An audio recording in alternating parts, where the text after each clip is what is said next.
Hello mga kabsat, isang mapagpalang araw sa kanilang lahat. Kamusta kayo? Real life, real stories. I'm Kabsat Dario and this is my OFW journey here in Uwi Korea. ko lang mga kabsat. So, naisipan ko lang mag-vlog ngayon kasi nakarinig ako ng balita na magkakatsugian sa company ko. Sad to say, ang unang target kasi is yung kaming mga medyo ahead. Yun, kasi nagko-cross cutting. So normal 'yan, mga kabsat. So ngayon, bahala na.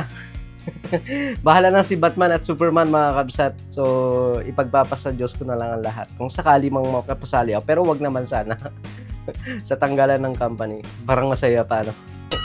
Pero hindi, ganyan lang, positive lang tayo na hindi tayo kasali sa tanggalan ng company ko. Pero bago ang lahat, mga kabsat, kamusta kayo? Kamusta ang lahat? Sana okay tayong lahat. Medyo tiring sa trabaho. Tapos ngayon, kung ako naman, tatanungin pala, mga kabsat, tiring sa trabaho, pero yung trabaho ko, iuwi ko pa kasi marami pa akong trabahong dapat tirahin na kulang yung oras ko dun sa trabaho. Kulang kasi yung oras ko sa trabaho, so kailangan kong ituloy dito sa trabaho habang nagpe-prepare ako ng pagkain pa rin ni Mrs. Siyempre. Ang inyong lingkod, alam nyo na, mga kabsat. Yan. So naisipan ko lang mag-vlog para i-share ko sa inyo yung pangyayari ngayong araw na ito, mga kabsat. So yun, gaya ng nasabi ko kanina, mga kabsat, nagkakatanggalan nga sa company namin. So hindi ko masasabi na hindi ako kasali. Hindi ko rin masasabi na kasi mahirap nang magpakakampante, mga kabsat, pag sa ganitong mga sitwasyon, lalo na masyadong maraming nangyayari sa mundo. Dahil hindi man sa mundo. Masyadong maraming nangyayari ngayon, mga kabsat. So maingay yung washing machine. Naglalaban na rin kasi ako, mga kabsat. So, yun. Pag-usapan natin, mga kabsat, habang nagpe-prepare ako ng iluluto ko para sa pagkain ng misis. Kasi mga around 7 o'clock kasi or 8 o'clock ng gabi, kailangan kong dumaan sa gym. Yan. Mag-gym ako. Papapayat ang lolo nyo. Kasi nung nakaraan, mga kabsat, sa totoo lang, masakit yung batok ko dito. Parang makapal yung batok ko dito. Tapos, sabi ni Mrs. kasi nga, lagi ako nagpupuyat. Either sa pag-edit ng videos. Tapos, kadalasan naglalaro kasi ako. Lalo nag-end kasi yung season ng ML, ng ML. So, shoutout sa mga nag-ML dyan. Tatanong yung rank ko, mythical honor. Yan. Nasabi ko lang. Hindi pa ako makalabas masyado sa kusina, mga kabsat, kasi maingay yung washing machine. Naglalaba pa ako. Sali yung nilalaban ko, maingay. Yan, kung naririnig nyo, naingay, mga kabsat. Kung naririnig nyo, yan. Sobrang ingay talaga. Kaya inaantay ko lang munang matapos. Kapag natapos yun, tapos mamaya kapag okay na, i-spin ko na lang din para kapag na-spin ko na, pwede ko nang isampay doon. Ligpit na lang din yung mga sampayin na yan. Yan o. Yan. Naka-auto-tracking kasi, mga kabsat. Mobile lang kasi ang gamit ng inyong lingkod, mga kabsat. So yun, mga kabsat, ko na lang. Tapos na yung washing. Napakaingay ng washing kaya hindi ako makalabas. Tapos bumili na lang din ako ng patatas kasi yun yung request ni Madam. Bumili ako ng patatas tapos ihalo ko na lang daw sa corned beef.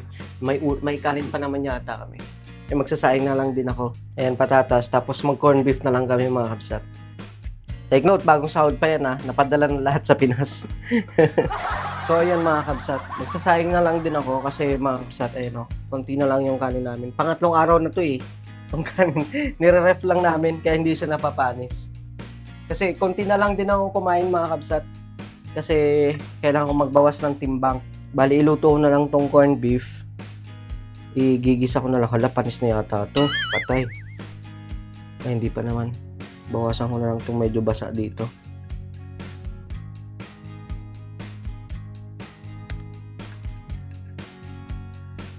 Kasi pangatlong araw na namin ito, mga kabsat, itong kanin na to.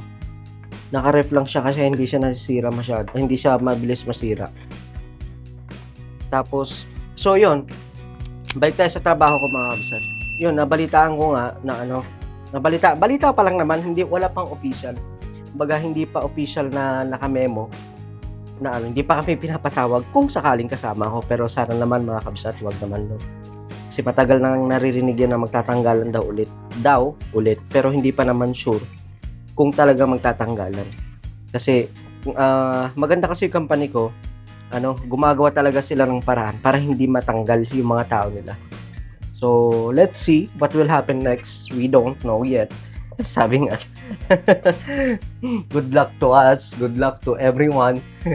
kailangan ko nang magmadali mga kabsat kasi alas 5 na, pauwi na rin yung isa. Saing pa lang ako. Kahit na siya na lang na muna siguro kumain mga kabsat. Kasi busog pa naman ako. Kumain ako ng nilagang itlog kanina, almusal. May natira pa nga dito, hindi ko alam kung sa amin to eh, nilagang itlog. Madami siya. Nagbaon ako ng 4 kanina, kinain ko. Yun yung kinain ko. Lagay ko na lang sa sa microwave.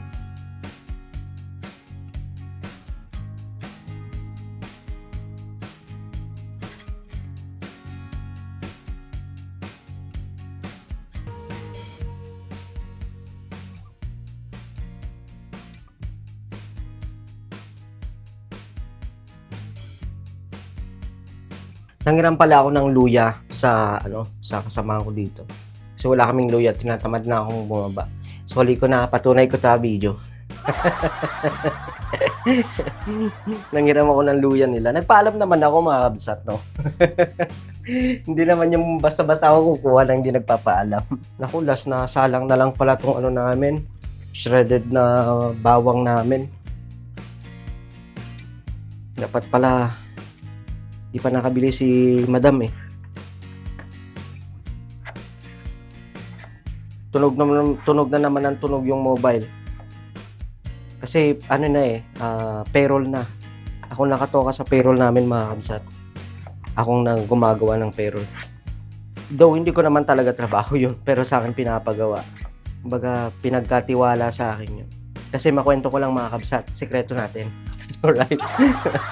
Kasi meron kasing ibang lahi, siya yung humahawak dati ng payroll namin. Ngayon, ang sister kasi mga kabsat,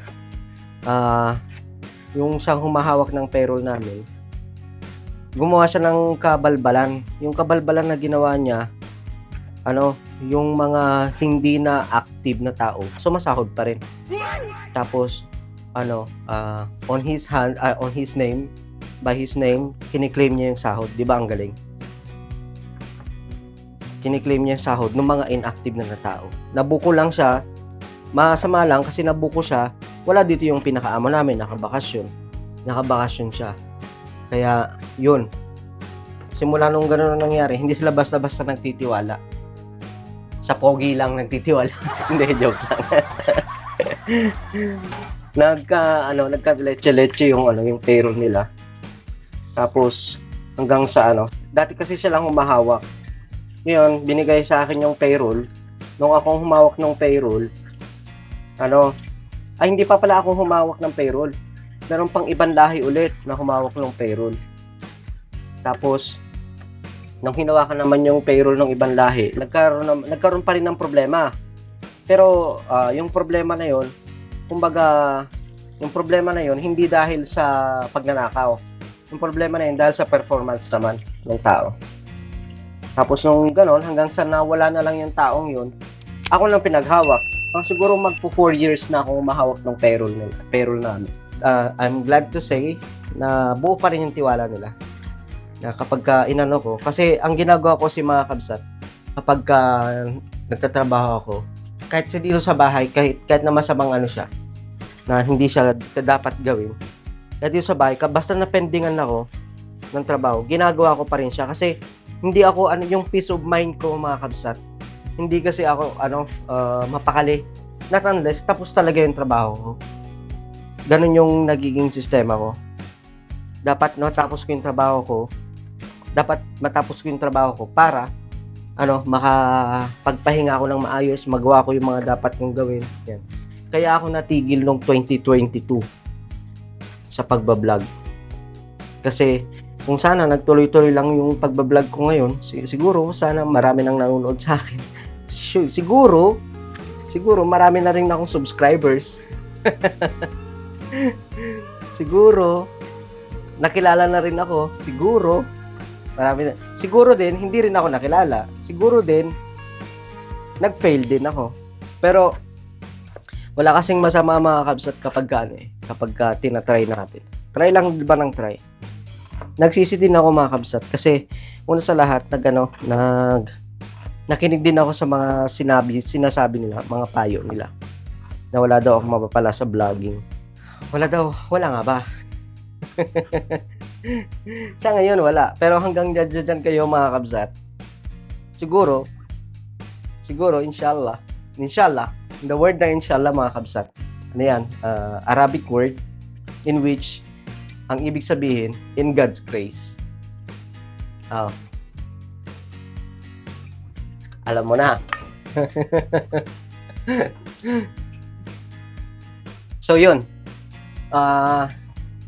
yung journey ko pala dyan sa trabaho ko mga kabsat, ano yan, nagsimula ako pero ikikwento ko ito sa ibang vlog ko, sa ibang topic ko mga kabsat. Na yung mga naging journey ko dyan sa trabaho ko ngayon, hindi ganun kadali. Ang hirap din. Kasi andyan na yung nag-fail. Yung hindi ako pinagkatiwalaan. Yung wala silang believe sa knowledge ko. Hindi ko sila masisisi. Dahil mga pangit sila, alright? Hindi ko naman piniplease ang sarili ko. Inantay ko lang na dumating sa akin ang tamang panahon. Right? Inantay ko lang mga kabs yung dumating sa akin yung tamang panahon na ma-acknowledge nila na nandito lang ako. Na may naka-reserve silang much better sa mga pinag-hire nila. O, di ba? Yun lang mga kabsat. Yabang, no? Yung naging journey ko dyan, hindi madali mga kabsat. Andyan na yung nahirapan ako na nagamit ko talaga yung full knowledge ko sa base sa mga naging experience ko dyan sa Pilipinas tsaka experience ko din dito. Pero first and foremost, mas nahirapan ako sa communication. Kasi yung mga hindi lang ako mahawak ng isang tao eh. Ang hawak ko kasing tao, dati 4 lang, 4, 5. Kasi ako yung team leader nila. Nung na-promote ako, 4 o 5 lang. Tapos, something's happened na kasi halos lahat sila magkakalahi, magkakababayan silang lahat. Na pinagtulungan ako. Ikikwento ko ulit sa ibang vlog ko to.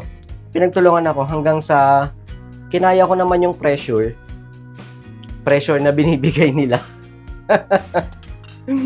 Tapos, ayun, yung 5 tao, naging, let's say, 20 na tao na hinawakan ko. Tapos nung naging 20 na tao, may dumating na bagong operating system namin sa Tapos ako yung naatasang matuto at magturo sa mga karamihan. Doon nag-start. Nung natuto ako sa system. Ako yung nagturo sa karamihan. Kahit na yung mga manager, assistant manager, ako din nagturo. 'Di ba? Team leader lang ako. Tinuturuan ko yung team leader lang ako. Tinuturuan ko yung mga mas may mga position sa akin. Yung doble yung sahod sa akin. 'Di ba? Ang galing. Stupido. Pero hindi, way ko kasi yun paano makilala. Aray ko, bakit lumalaban to? Way ko kasi yun kung paano ako makilala mga kabsat. Ngayon, nung nakilala nila ako, hanggang sa taas, sa office, lahat, nakilala ako. Doon, nag-start yung, umingay yung pangalan ko. Sabi nila si Dario na taga-operation. Mga ganyan-ganyan sila. Magtanong ka kay Dario na taga-operation. Hanggang sa yun, Doon lang umiikot yung mundo ko hanggang sa ngayon. 'Di ba nakwento ko yung yung salary tawag dito? Salary reveal, sa salary reveal. Andiyan yan, mga stages na yan, yung sahod ko, team leader ko, pagiging staff, tapos team leader. Awan ng Diyos, hanggang ngayon, buhay pa rin. Alright? Kwento ko sa yung journey ko sa company ko ngayon. Kasi nag-start ako bilang staff, hanggang sa naging team leader ako, hanggang sa naging senior team leader ako, hanggang sa naging supervisor ako, hanggang sa naging senior supervisor ako, hanggang sa naging senior supervisor pa rin yung pinaka main na pero naging line manager ako at saka direct manager ng isang department. Yun yung ikukwento ko sa inyo sa isang vlog ko, mga kabsat. Mahirap yung journey na yon, mga kabsat, kasi hindi tayo fluent sa Arabic speaking.